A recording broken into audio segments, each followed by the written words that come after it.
How do you repair an old, cracked, and sagging plaster ceiling? Well, let me show you 2 ways that we did it recently. Hey there, welcome back to the channel. Thank you so much for being here. I know this is a bit of a departure for this channel because we're normally doing tools and technology stuff, but I figured at least doing some repairs is sort of tangentially related to tools. And I know some of you are interested in seeing what I've been up to this whole time since I haven't been able to make YouTube videos in a while. So here is just one of the many repairs that I've had to do recently. I'll jump in here from time to time to help fill in for some footage that I can't seem to find. So here we go. I hope you enjoy. So what we have here is a dining room where the roof was leaking above it and we have a crack in the ceiling.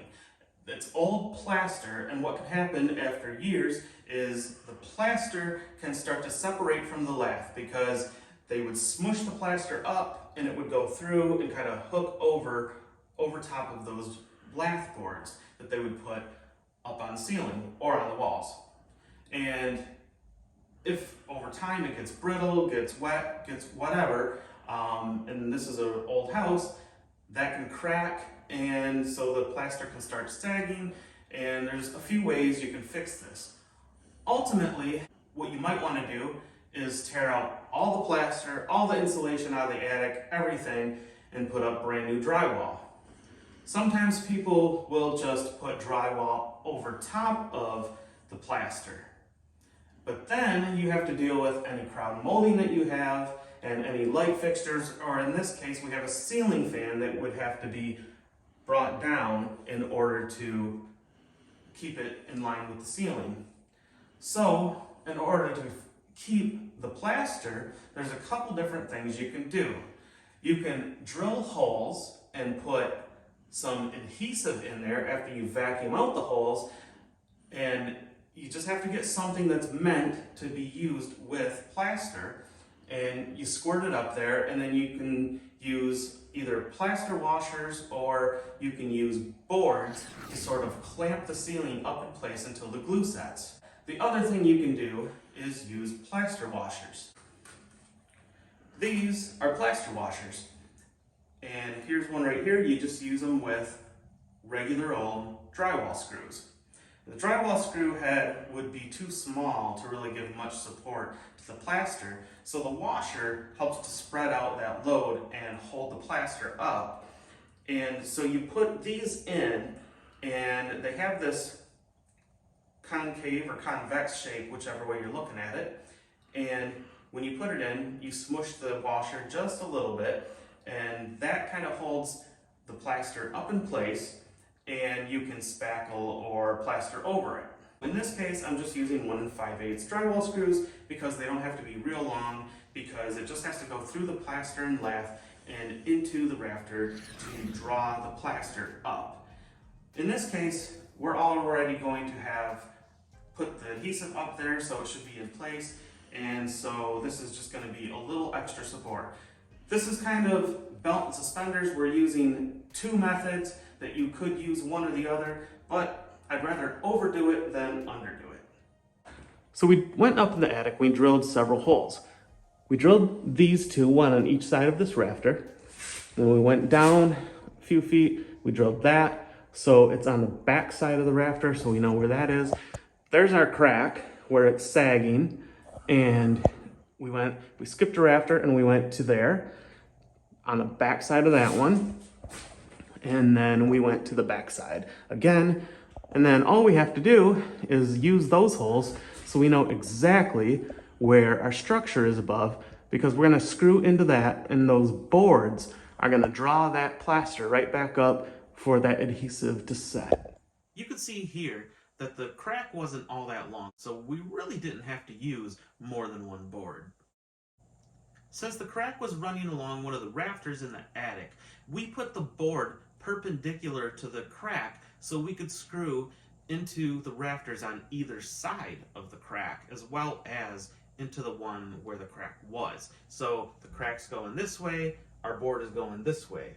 That way we're supporting more of the plaster from side to side of the crack. We started off by using some drywall screws that were long enough that we could just get them started and leave the board sort of loose from the ceiling so it's not actually pressing the plaster up yet. The next thing that we did is we drilled holes big enough to squirt some adhesive through, and we used a masonry bit so it would go through the plaster but not the lath. So you have the lath boards and you have the plaster ceiling that has started to sink and separate away from the wood strips.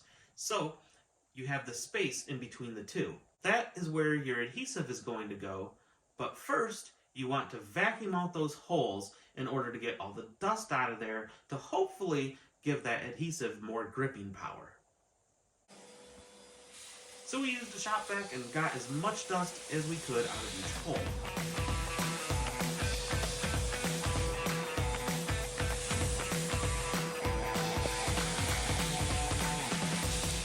Next, we got the adhesive ready by cutting the end of the tube and putting it in the caulk gun. And we squeezed some of it up through each hole so it could run over onto the plaster ceiling, and then when we move that board up, it's going to clamp it in place for us. Screws to draw that board, and along with it, the plaster ceiling up tight up against the structure above.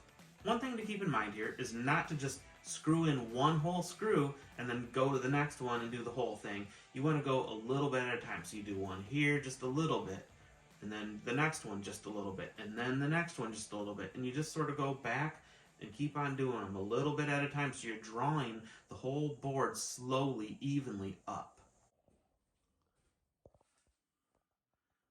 So we got our board up in place.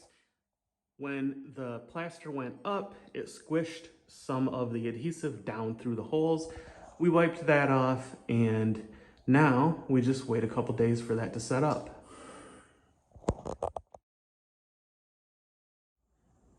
When we came back a couple days later to take the board down, it looked like the adhesive was doing a great job.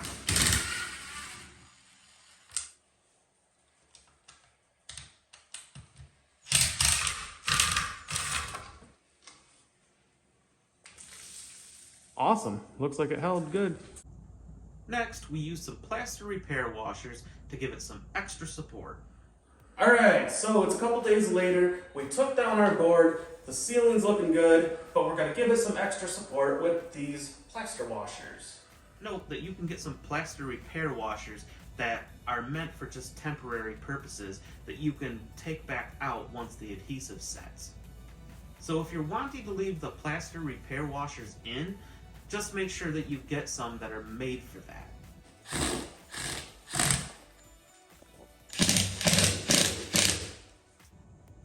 You can see that we had these about 7 or 8 inches apart or so. You just put that bowl shape facing up towards the ceiling and tighten the screw up so it flattens it out just a little bit so you know it's good and tight. Next, it took the application of several layers of compound and sanding to get to the point where we could prime and paint the entire ceiling in that room. By the way, the orange pieces of tape were just reference marks. And that's it. You can really just choose one of these methods, but if you ask me, it's better to do as good of a job as you can, and hopefully the repair is going to last you for a long time. I hope you enjoyed this video. Let me know if you have any questions or comments down below. I'd love to talk to you down there. We'll be back with more tool and tech related videos soon. Thank you so much for being here. I appreciate it. Talk to you next time.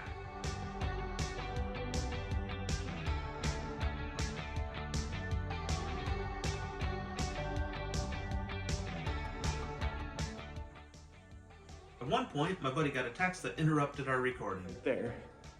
And we went on the back side of that one. And then we went on the back side of that one. And